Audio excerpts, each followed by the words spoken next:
Come back to me with all your heart. Don't let fear keep us apart. Trees to bend, so straight and tall. So must we to others call. Long have I waited for your coming, home to me and living deeply our new life. The wilderness will lead you to your heart where I will speak integrity and justice with tenderness you shall know. Long have I waited for your coming home to me and living deeply our new life. You shall sleep secure with peace. Faithfulness will be your joy. Long have I waited for your coming home to me and living deeply our new life. Long have I waited for your coming home to me and living deeply our new life.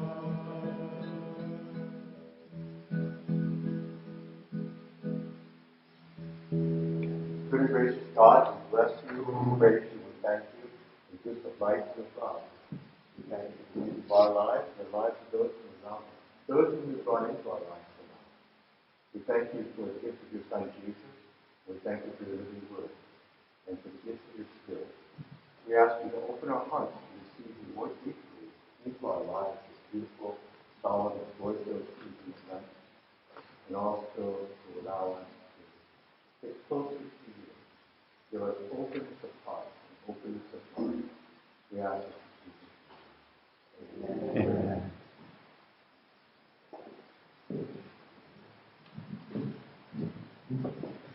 So good evening, everyone. Thank you all for being here. Thank you for your presence. It's such a joy and a gift to be with such wonderful people and to prepare this Lenten season by these classes and just having this time to reflect together, what's going on in our lives, how the Lenten season and the Lenten readings especially are touching our lives. And it's always in a new way. It's always in a new way. We've heard these stories over and over again for many, many years, yet they're always fresh, they're always new, because it's a living word. It's not a dead word. It's a living word, okay? Always refreshing us again in its inspiration. So let us talk a little bit about last Sunday. What was the gospel reading last Sunday? Yes, top of the mountain. Okay. The transfiguration of the Lord. So how did the class and how did your perception of hearing that gospel reading read at liturgy affect you differently or in a new way? Was there some kind of experience that appreciation, awareness that maybe you hadn't thought about before, Michael? What is it? I think that idea, and Father Charles did that so well. We're putting it into the context of a place. Okay, there's a specific place for this to take place. Okay, because places affect us. Different places affect us in different ways. Anybody else? Isn't that wonderful? That image of the passages, up and down, the rhythm of our lives, isn't it? I think that's so true. Aren't we all in that kind of rhythm? Up and down. Yes. But when you're in the valley, the mountains are around the corner too. Anybody else? I'm sorry, are you saying when you hear it at the liturgy, it's more intuitive? Oh, it's not. Oh, I think that's the point of Lectio Divina. You hear the word over and over again, you listen, and then you pick up different aspects, but you just pass over without recognizing them. So you read it differently, intuitively, okay, and academically and scripturally. So, yes. So we want to go into this Sunday's reading, and this is the woman of Samaria, okay? Again, maybe putting in the context of place, and Father Charles will talk more about this, but some of us have been to Samaria, and actually we've been to the well where this incident took place. So that was quite a captivating experience.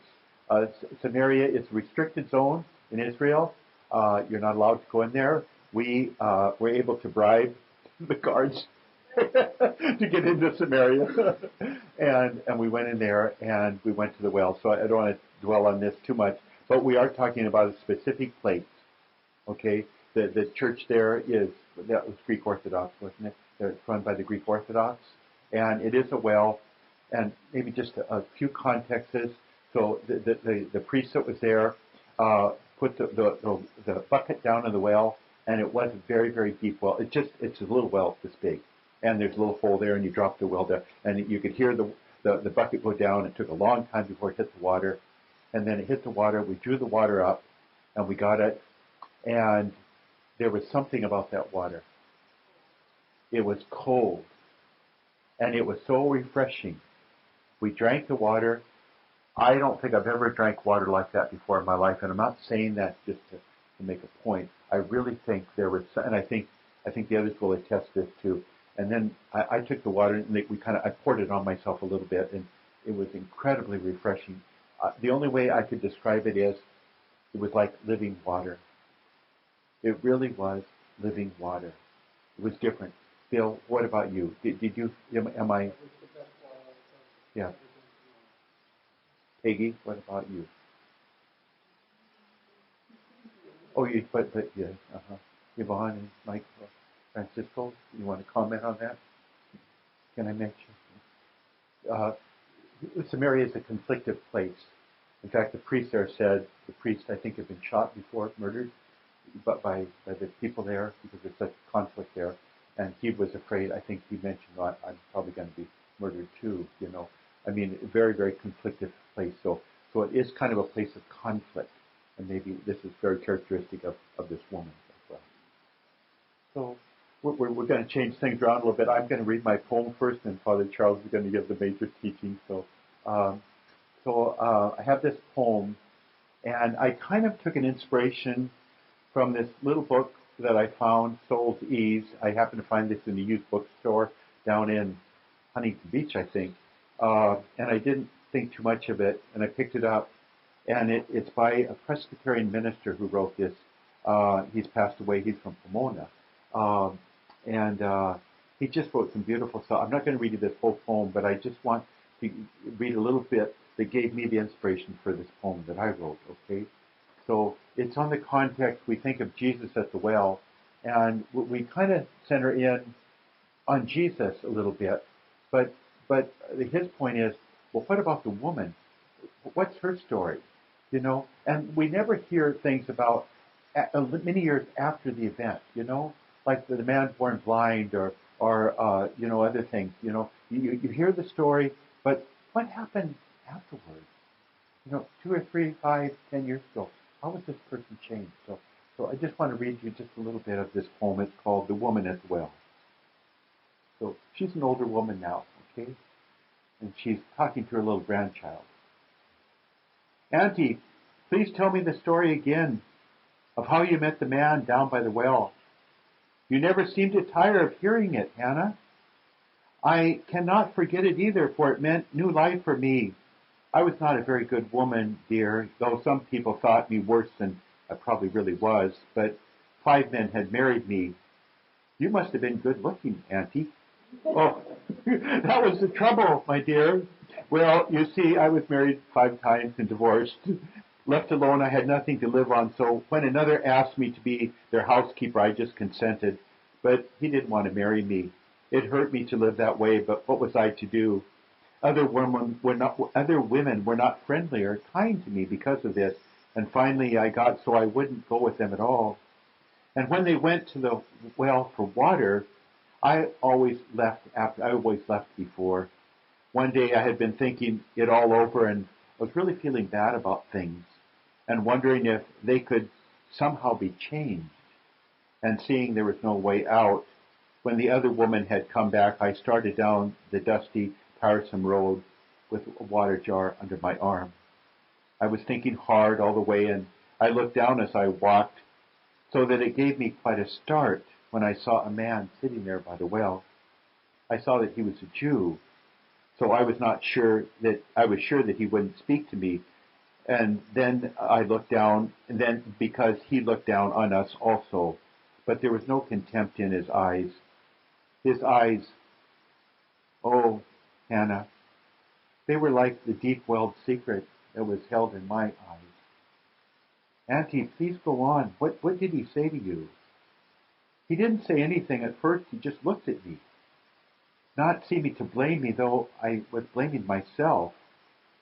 It was so bitter, but rather with encouragement and hope that seemed to come from his eyes. I felt like something new came out of me. It was like from the well, a new spring of water gushed forth. So I want to read this poem, okay? It's something that I wrote. So it's based on that idea. It's from the standpoint of the woman, okay? What did she think? What was she feeling? What was going on in her life, in her appreciation of it? So I call it, we always refer to this as the woman at the well. What about the man at the well? Okay, there's a man there too. It was quite ordinary that day that I went down to the well. Actually, I was feeling quite unordinarily well about myself, so the impulse struck me I would meander a little and get down to the well late. By that time, everyone would disappear back into their homes. That afternoon, the sun was scorching and radiating a prevailing heat that seemed to penetrate my soul. Beads of sweat rolled down from my brow. Then I noticed him sitting alone beside the cool water. I thought, who must he be sitting there by himself? My first impression was he must be a lot like me. Maybe he's equally shamefaced. Getting closer, I noticed that he was a dreaded foreigner. So very contemptuously, I approached him. Arrogantly, I was going to ask him if he needed a drink of water. It was then that I sensed something like a particular kindness surrounding him. His eyes caught mine, and it was in that moment I felt as if the cool refreshment of the well opened up inside of me. The depth of his eyes penetrated the depth of my heart. He then said, "It is living water for which you thirst." That it was in him and in me. It was my thirst and his thirst for me. I can't really remember all that he said to me. It was more about how he suggested a change in the usual order. Yes, it was that day that I came to the well. My bucket was empty, and it had been empty for a very long time. But I left filled. He showed me myself, something of himself, and I became like a river of life, pouring forth water out into the desert. Can you just sit with that for a moment?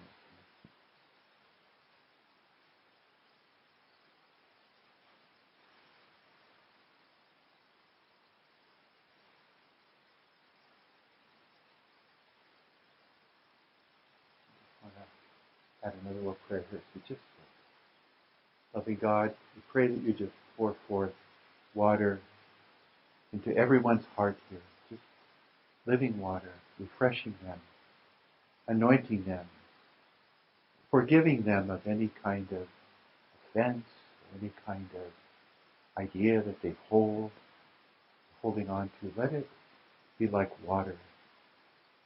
Let it just pour forth out into the desert. And may it make the desert bloom with new life, bringing your love as life. We ask this in your most holy name.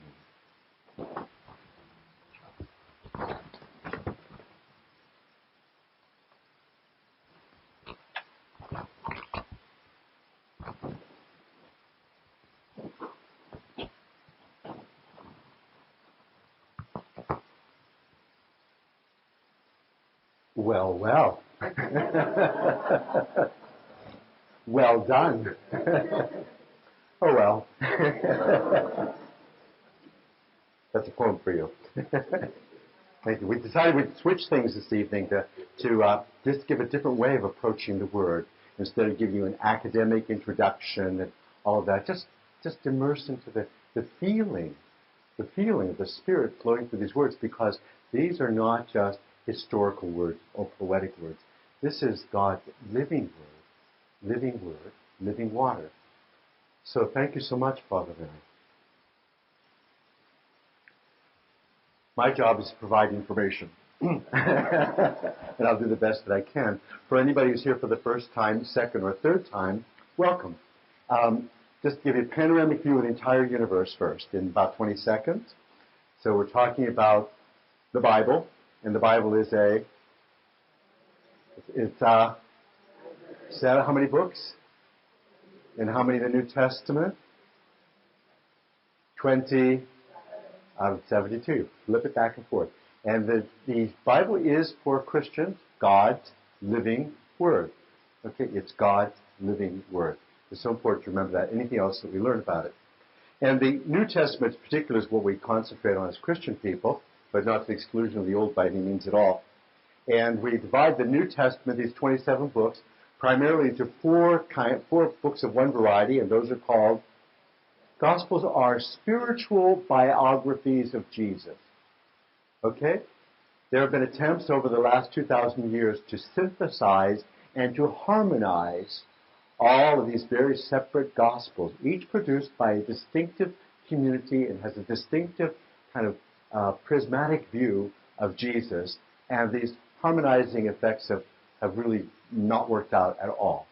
So we are enriched by having four different ways to look at the life and teachings and experience of Jesus Christ. And that's the heart of the gospel reading for us, the good news of Jesus. And then we have the 13, more or less, letters of St. Paul and some other letters as well, including the book of Revelation. Okay, that's the New Testament. Let's get back to this gospel. The gospel's writers are and John.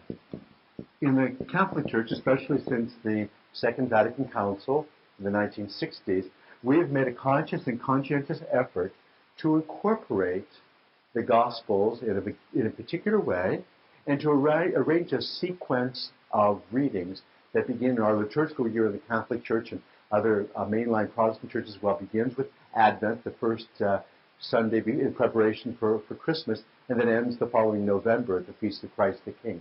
So we go according to a cycle, and cycle A would be Matthew, B would be Mark, and C would be Luke.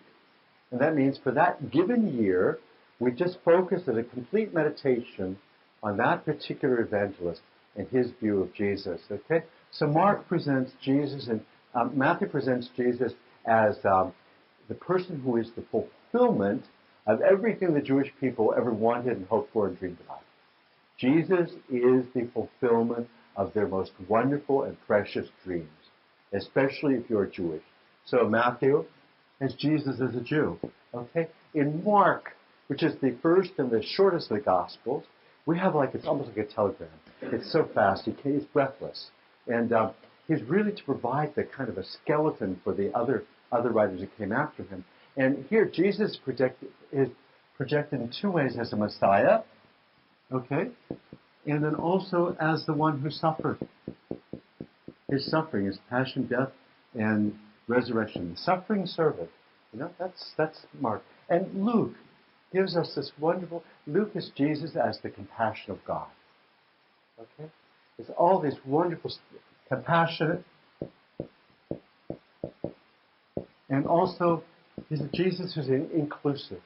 He's for all people, not just for Jews, not just for men, not just for the literate, not just for the elite, for everybody. There are more references to outsiders than there are to insiders in the Gospel of Luke. And by far, he gives much more attention and much more respect and focuses upon the role of women in the church. Very, very important. They're never ever excluded in Luke. And John is something else. John is a part. And we could say that John presents us, and it doesn't mean to sound new agey, but this is the cosmic Christ, the second person of the Trinity, Father, Son, and Holy Spirit, equal and coexistent and co-eternal. So there was a time when Jesus, the Christ, as a human being, did not exist, but there never was a time when the second person of the Trinity did not exist. Okay? The Father, the Son, and the Spirit. The Son became incarnated in human history, but the Son always existed. And so John shows Jesus. The beginning was and the Word was made, ta-da, that destroyed the incarnation. So he takes this majestic and, I would say, cosmic and universal view of Jesus. He just takes this extraordinary panorama and shows us who Jesus is.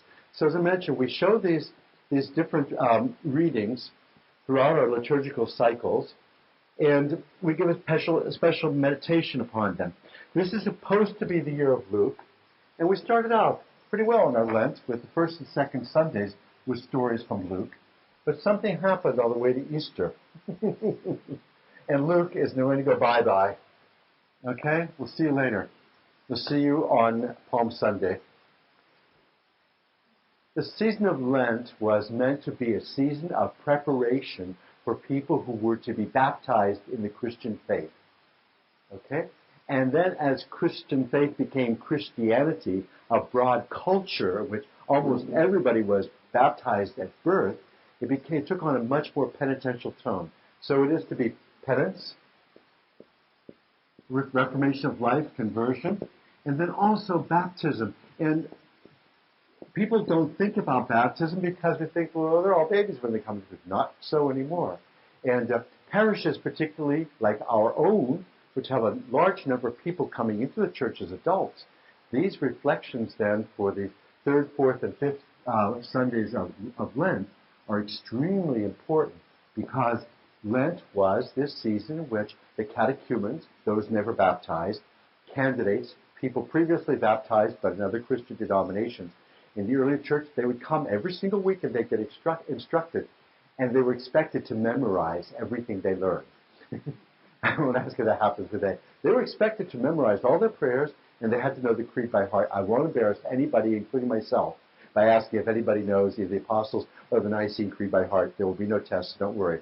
This year in our parish, we have 13 adults who are coming to church. Isn't that incredible? That's our lucky number. For a very small parish like this, it's absolutely extraordinary. Thanks to everybody on the RCIA team, Right Christian Initiation of Adults, and we'll throw in Father Larry there as well. All right. So, in view of the meaning of and purpose of Lent as being a season for preparation to receiving people in the church, they are doing it for us by proxy. Okay? They are actually leading us to the waters of baptism.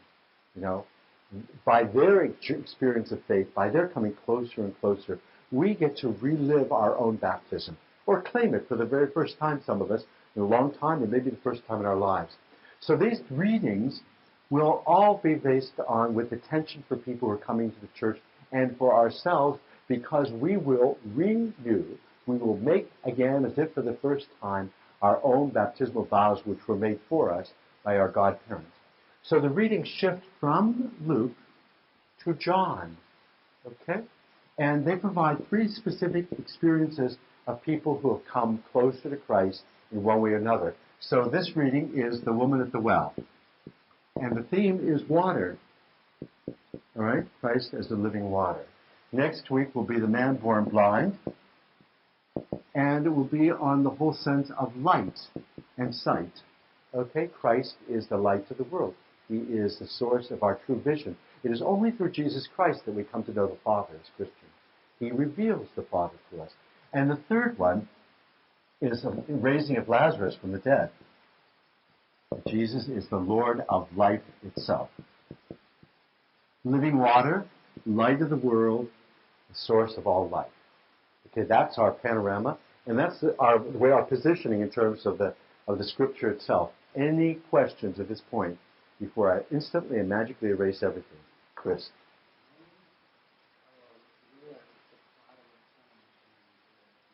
The prodigal son is not in these readings.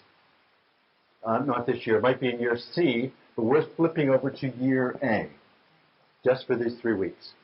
Okay, if other churches have the option of staying with the readings of Luke until so when you look in your books, you'll see year C, year A. So first Sunday of Lent, everything is from year C. Second Sunday from Lent, everything is from year C. Third Sunday of Lent, you have the option of C, which would be Luke, or A. Year A will be these readings for preparation of catechumens candidate. Is everybody sufficiently confused? All right. Thank you. That's all I want to know. Even if it's a bad yes, it's a yes. Okay. All right. That's one way of locating. I loved what Yvonne was saying in the sharing. This is wonderful. She said, in the first week of Lent, we meet Christ in the desert. Not desert, but desert. And the second week in Christ, of Lent, we meet Christ at the top of the mountain. Well, guess what, folks? In the third week of Lent, we meet Christ in the desert at the foot of a mountain. Okay? And this mountain is called Mount Gerizim. Okay? You will be asked this on the quiz. Just kidding. Okay? Mountains are extremely important in Scripture because the highest places on earth were thought to be closest to God. And every time God had something to say, it was proclaimed from a mountain. Any particular mountain from the Old Testament? Zion. Any other mountain? Sinai, also known as Horeb. Not horrible, but Horeb. Okay.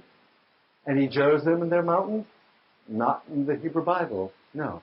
This is what happened on the way to the ranch. Okay? About 800 years before the birth of Jesus, we had an event known as the Babylonian captivity. Okay? The Chaldeans came and they carted off the elite of the city of Jerusalem, and they took them off to Babylon, which is modern-day Iraq, about 1,000 miles east. And they let everybody else just languish there. The peasants, people had no power, no skill. They said, we don't want you. We're going to take advantage of your educated and well-born people, all your physicians, your scholars. We want them. We're bringing them back home with us as our slaves. Okay? It was a period of 70 years. And it was a shock because they destroyed the temple. And the Jewish people had always been taught that as long as the temple was existent, they were safe. But it's because of their own sinfulness and pride that their enemies came to take them over and took them to Babylon. And under King Cyrus, a Persian, okay, well mentioned in the Old Testament, they get to go back home. What happens is they come back to Israel and they find out that all the people who stayed behind intermarried with the invaders. And they started to adopt some pagan customs in their traditions. But they still consider themselves Jews. The people coming back from Babylon said, who are you? You are half-breeds. You are beyond the pale. You are unclean because you have intermarried with our oppressors and with other pagan peoples, and you are not true Jews. And the people who stayed behind said, excuse us, but we took care of all this and kept our faith going while you went off 1,000 miles away. We had to find some way to keep our faith alive and trusting God, and now you're coming back and you want to take over the whole show. And they said, yes, that's right, you want to take over the whole show. So what happened was, that the Jews that came back wanted to rebuild the temple on Mount Zion. And the Samaritans, the people of Samaria, as they later became called, said, no, we worship God on Mount Gerizim. Okay? That's our worshiping God. But we'll tell you what, we'll help you to rebuild your temple. Because we're all Jews, let's get back together again. And they were refused. They were refused by the people returning because they were unclean. They were deeply, deeply hurt, and there was great bitterness between these groups of people, which lasted until the time of Jesus and even to a certain extent today. There are 700 Samaritans left in the world, and they live in villages along the side of Mount Gerizim. And at the foot of Mount Gerizim is a place everybody's talking about, which is Nablus. Today, it's in the Palestinian Authority, the West Bank, under control of the Palestinians. But the Jews and Christians still refer to it by its biblical name, Shechem. And this is where the well is. This is where the encounter is. So, in the scene today, the mountain is not Mount Zion. It's Mount Gerizim. The person that Jesus is talking to is a native of the land and a biological descendant and member of the people who are basically half Jewish, genetically and by tradition, and still considered as outcasts and schismatics and heretics by the Jews, and they return favor by virtue of the fact they can't stand the Jews either, and usually do not offer them hospitality. So we've located things in terms of Scripture, in terms of mountain, in terms of Luke, and this is the world's worst possible map of Israel. Okay, this is the Jordan River, the lifeline of the country. This is the Mediterranean, the Club Med, but we're not going there. And this is little slices here and there. Just look at it as a piece of cake or Neapolitan ice cream, okay? Galilee's at the top, Samaria's in the middle, and Judea with Jerusalem is right at the bottom. Okay? So Jesus is in Samaria, and he is at Shechem, at the foot of what mountain is it called? Gerizim, not Geritol, but Gerizim, and the mountain in Jerusalem is called Mount Zion. So this is the setting for the encounter between Jesus and the woman at the well. Any question? Are we ready for the text? Do you think it will help? Well, it can't hurt. Okay, let's go to the text today. And we're going to read the gospel first, and then we'll take the other readings if we have time as icing. We're taking the reading for third Sunday of Lent, year A. Okay, not year C. And the gospel reading starts on page 70. And we're not going to read it I don't know if we can read it all in its entirety. I'll stop you at a certain point. Okay, are we ready? Anybody need a book? Or need someone to make friends right now with somebody who has one of these books if you don't need it. Father Larry is very friendly, but he does not have a book. Anybody else have a book they're willing to share? Okay.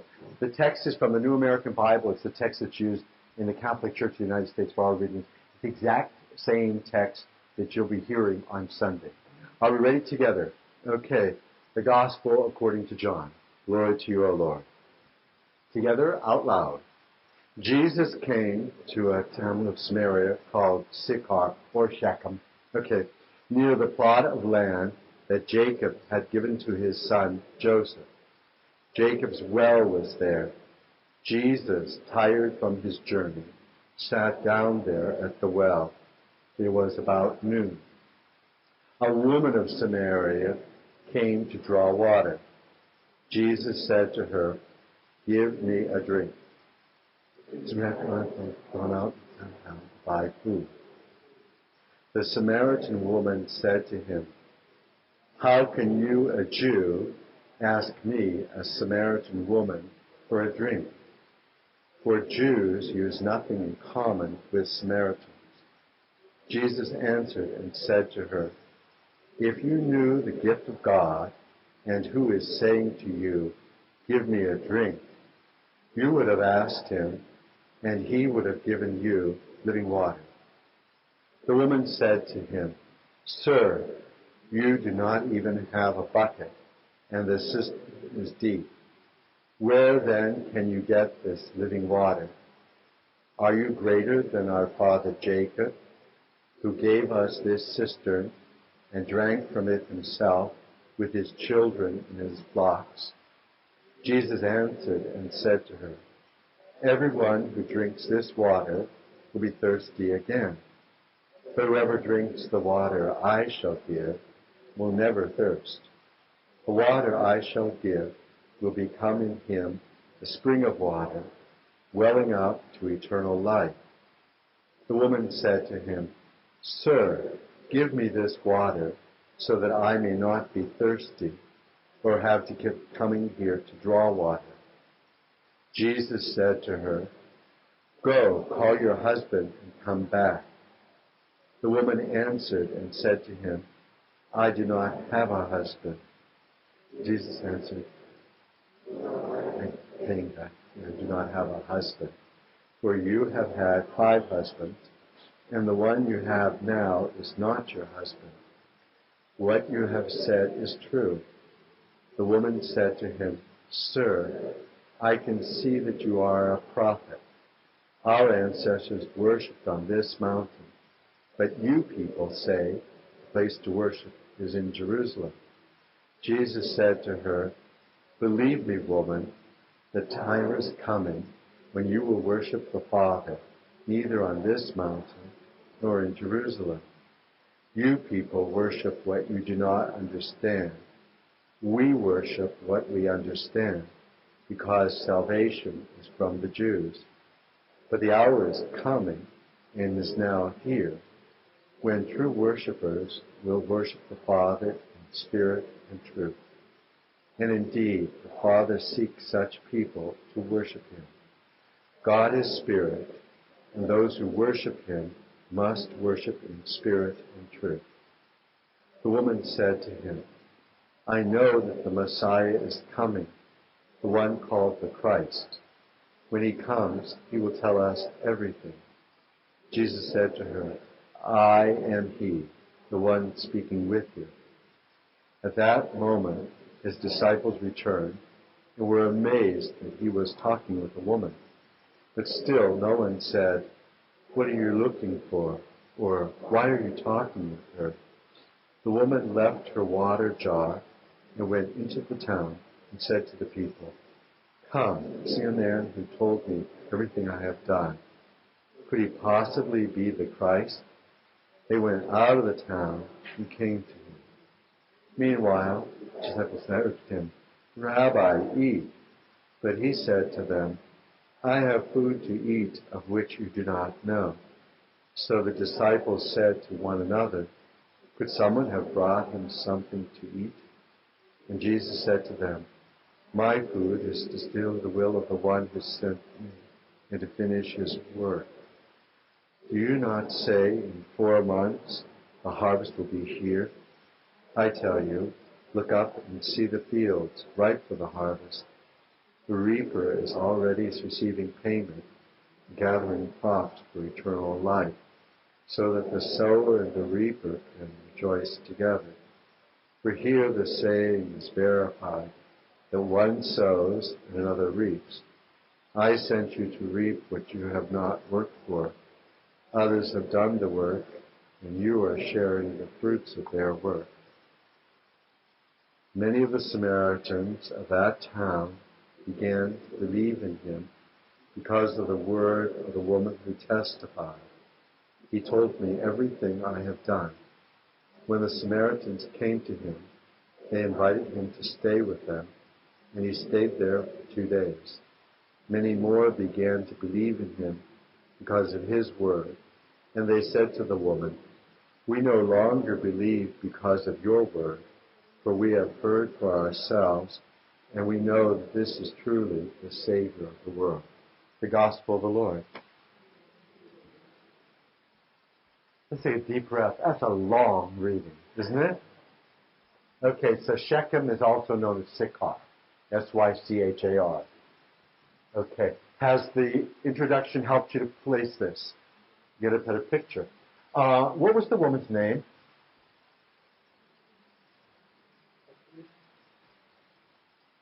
All right. What's her name in the scripture? Zero or nothing. All right. Zero or nothing.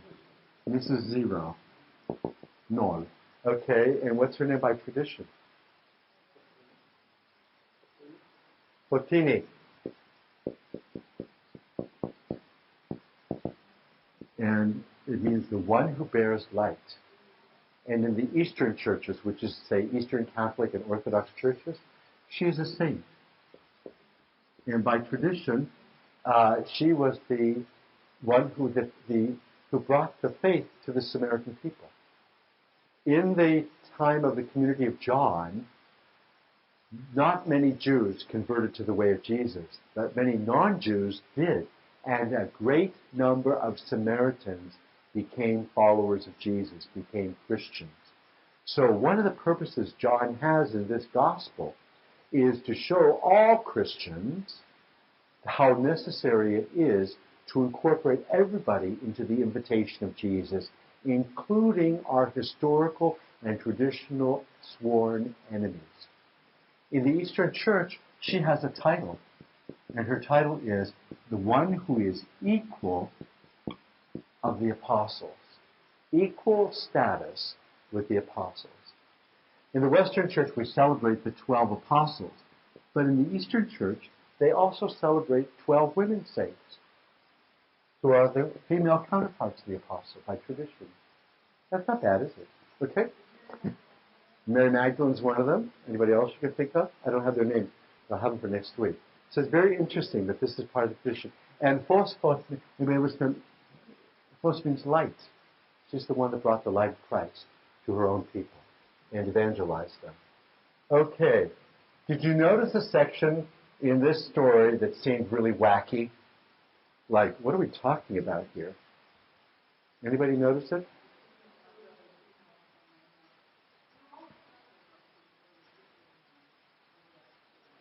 Mm-hmm.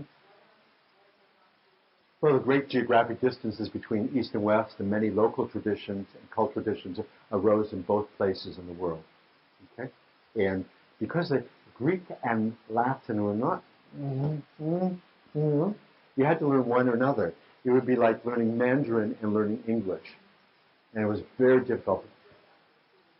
Well, there was a united church, East and West, let's say until 1054 was the official breaking date.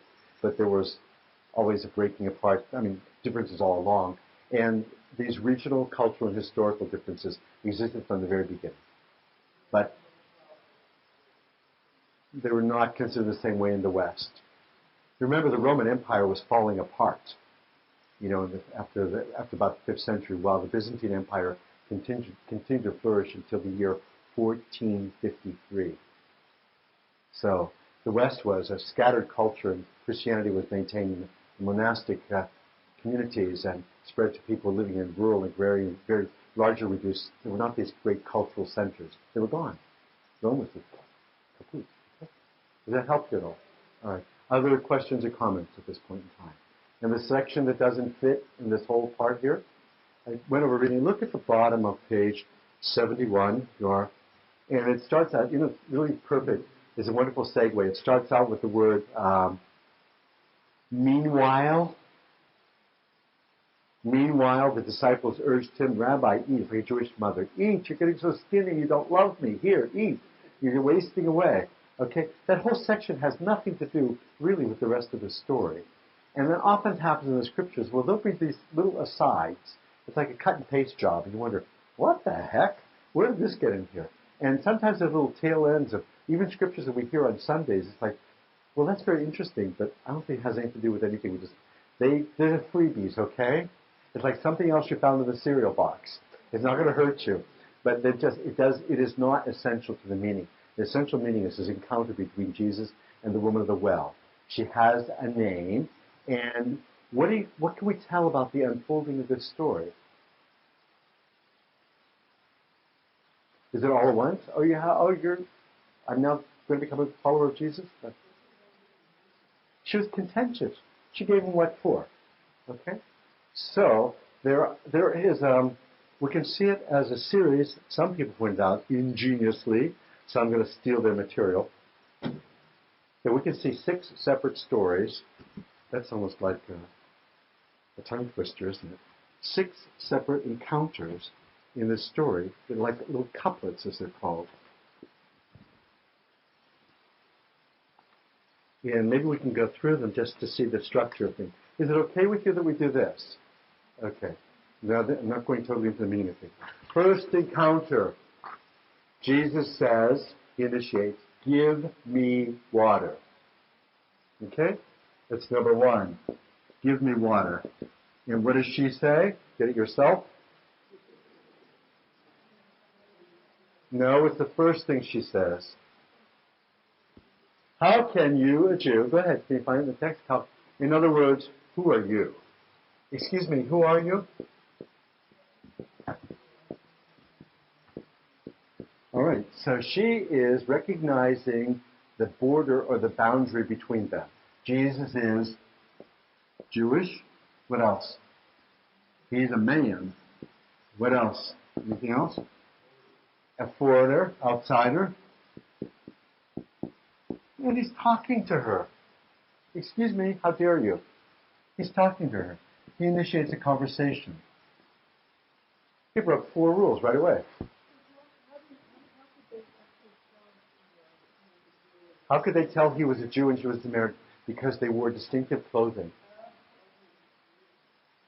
People wore distinctive clothing because of the culture they lived in. Great question. All right, so Jesus breaks 1, 2, 3, 4 rules altogether. This is going to be an interesting day. And she ignores the rules too, doesn't she? She could have just gotten her water and not said a word to him. Like, but she didn't. She's willing to engage. She's a feisty person.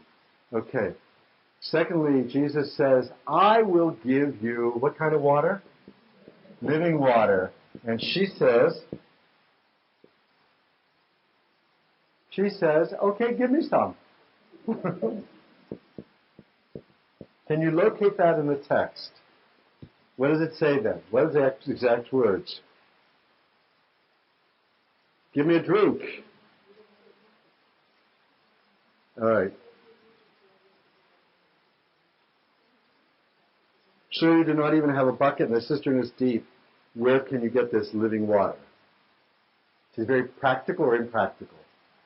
She's dealing with the immediate situation or she's dealing with a spiritual situation? Oh, what? She's dealing with practical things, but is she... She had no idea who this guy was. Who is this clown? Right. Pardon me? Well, look to Father Larry's poem. She saw something in his eyes, gentleness, his presence.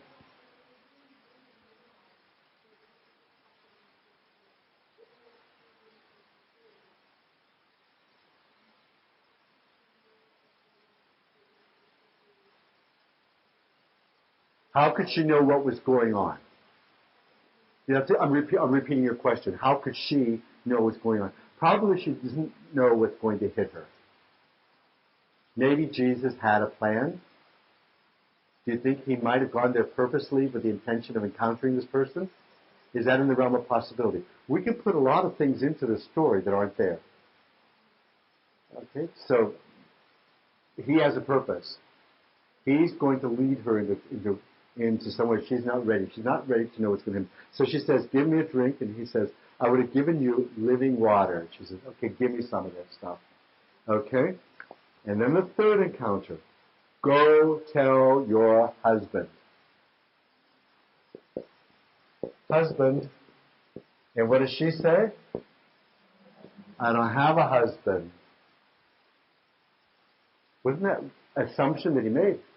A presumption. She was married. And then he says, what? You had 5 plus 1. And then she says, what? Then she no longer says, you're a Jew, you're a man, you're an outsider, how dare you talk to me? She says, oh, maybe you're special. She says, maybe you are a Okay, that's a big concession for a Samaritan to make to a Jew. Maybe you're a holy person, and maybe she's perceptive enough to see something's going on with him. And he says, I'm sorry, I can tell you a prophet that we worship at Jerusalem. And then he says, you worship we worship at Jerusalem. He's getting a few points for the Jews. We're really secretly better than you are, but I'm willing to talk to you anyhow. And then he says something really extraordinary. He says, someday it's not going to matter where you worship. Worship is not about the place anymore. So he's offering something deeper. He's overcoming these cultural and religious and theological distinctions all at once. And then she says, she's giving something about her deepest longing and the longing of her people. She says, I know the Messiah is coming. Did the Samaritans believe in the Messiah? Yes. Did the Jews believe in the Messiah? Yes. They really, that was their deepest longing. And then what does Jesus say to her? I am He. What does the Lord say to Moses on Mount Sinai? I am who am. I'm Yahweh. He's giving her his identity. Well, is she ready for that? No. And here's the next encounter. She leaves her jar and she runs away. Are water jugs expensive? Are they hard to get? Okay. And is water not just what you need for your washing, your cleaning, and your food and everything else? And she's leaving it by the well and running away? Either she's really scared or really excited, or both. What do you think? Or both. And then she goes into the city and she says to people, come and see this man who told me everything I did. So is he impersonal or personal? And is he getting to her heart or not? So she has found a prophet who's telling her there's a space for you. She is telling him, we're really longing for the Messiah to come. And he says, I'm it. And then she goes and leaves her jar and she tells other people. And was she an insider or an outsider among her own people? And would they have listened to her on a normal day? But if the village was on fire, would they have listened to her? If she had come in and said, there's this man you have got to meet, and get away from your midday naps, your siestas, and your lunch and everything else. I know where you're hiding. You've got to see this guy right now. What would they do? They'd come out to see him. There was nothing else to do in that town. Okay? Dead little village. Okay? They come out to see, and it says, and other Samaritans came. And at first they believed in Jesus because of her words. And then later on they said because of the words of Jesus they become. And what else did they do that was really, really strange? These people who came from the village out to the well. They invited him in. Hi, honey, we've got some Jews for dinner. Oh, great. Let me hide all the silverware. Are you out of your mind? We're going to get run out of town. What are you doing bringing these people into our house? The neighbors are going to kill us. You know? What are you doing? You're out of your mind. So it's just a life-transforming event. Where does the water come from? Where's the water in all this?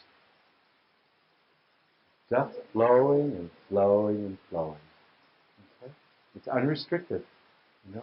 That well, by the way, is 135 feet deep. I just have to say that because it's on Wikipedia. And Wikipedia tells the absolute truth about everything in the universe.